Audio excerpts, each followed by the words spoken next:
What's up guys, welcome back to our channel Trading Basics. So today what we're gonna do is we're gonna learn how to use investigating.com charts. So let's get started. Firstly, what you're gonna do is just go to your investigating.com app or investigating.com website and log in with your account.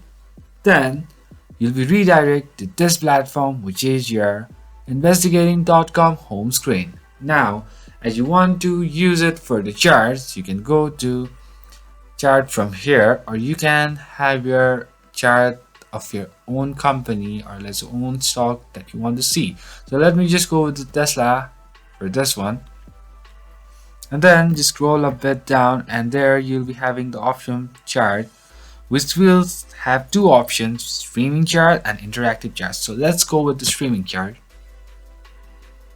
So how you can use it?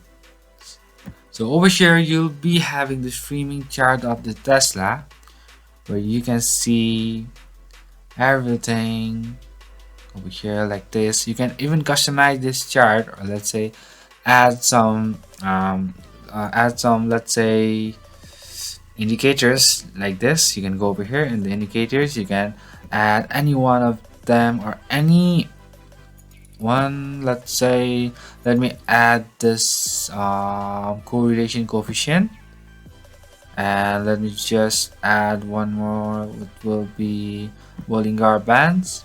And over here you can see they're having those indicators as well. And if you want to save these indicators, you can go over here in this cloud, you can press it and choose a name for it. So let me just want Hihi, and then save it. Then the indicators will save it for the future as well. And that's how you use the chart in investigating.com, guys. So thank you for watching our video, guys. I hope this video is helpful for you guys. So if you like our video, please leave a like and do not forget to subscribe our channel, and also hit the bell icon so you never miss an update from us.